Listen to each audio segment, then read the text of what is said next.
که فوکس دی وو د ټولو برخو ته به ته پاملرنه کوې او تا ته به یوه لاره درکول کېږي.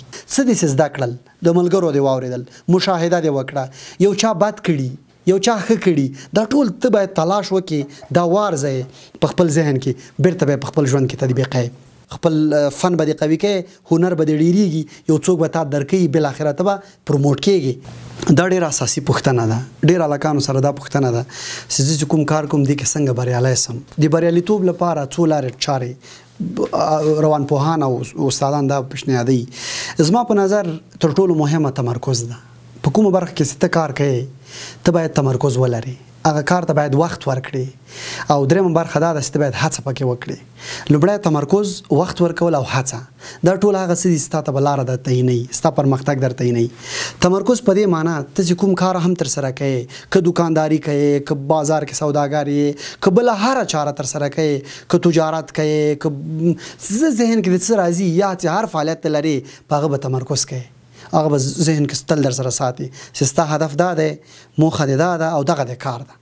کله چې ته مکمله توګه ته پاملرنه ورته ولرې، ته به ځان ته ښې لارې انتخابوې، د پیسو ګټلو لاره به انتخابوې، د انډیوالانو راخپلولو لاره به انتخابوې، نورو لارو نه به هم استفاده کوې تر څو ته خپل هدف ته پرې ورسېږي. نو دا تمرکز ته رسوي.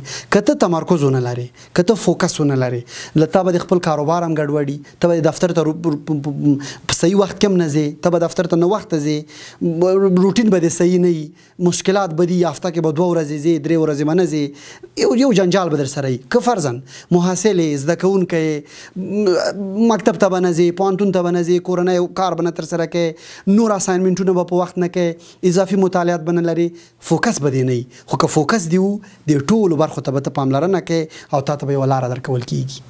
دویم وخت ورکول دي.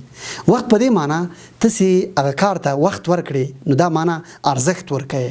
ته چې که اړیکو کې خبره وکړم، اړیکو ته که ارزښت ورکوې نو وخت به ورکوې، ملګرو ته، دوستانو ته، په همدې ډول اړیکې هم پالل کېږي، په همدې ډول یو چا ته درنښت هم ورکول کېږي، ځکه وخت ورته ورکوو او وخت سره زر ده، په دې کې هم صدق کوي. که ته دفتر کې یو کار کوې، غواړې په هغه دفتر کې پرمختګ وکړې، له یو پوزیشن بل پوزیشن ته بیا به هم هڅه کوې چې وخت ورته ورکړې او مدام لاړ سې، هلته حاضري ولګوې، هلته کار وکړې، ځان وښیې، ستا حضور هلته څومره مهم ده. دا ټول په وخت پورې تړلی ده. او درېیمه خبره چې ده هغه هڅه ده. هڅه موږ په څو ډوله تشریح کولی شو، یو تیوریکل ده، یو عملي. که دا ووایم، هڅه کوم کار هم چې ترسره کوې، که وظیفه دې ده، تجارت دې ده، هره برخه ده، په هغې کې به ته هڅه کوې، هغه به زده کوې، تیوري به یې اخلې، ذهن ته به یې سپارې، نوي معیارونه راغلي، نوي ارزښتونه راغلي، نوي کنسپټونه راغلي، په هغې به کار کوې او په هغې به په خپل ژوند کې به یې راولې. دویمه برخه دې هڅې هغه عملي کار ده. څه داسې زده کړل، د ملګرو دې واورېدل، مشاهده دې وکړه، یو چا بد کړي یو چا ښه کړي، دا ټول ته باید تلاش وکړې، دا وارزه په خپل ذهن کې، بیرته به یې په خپل ژوند کې تطبیقوې. که فرضاً کمرمین یې، د کمرمیني په برخه کې ستا نیمګړتیاوې څه دي، تا ته څوک څه وایي، ملګري درته څه وایي، تیوري دې هم پرې لوستې، شاټونه دې هم زده دي، هنر دې هم زده ده، ټولو مسایلو یې پوهې، په جامعه کې تا ته څه وایي، په ټولنه کې درته څه وایي، په دفتر کې همکاران څه درته وایي، دا ټول ته اورې. یا یو څوک ګوري هغه صحیح ستا له نظره صحیح فوټوګرافي نه کوي، صحیح ویډیوګرافي نه کوي، ته هغه تخنیکونه زده کوې، والا دا باید زه داسې وکړم.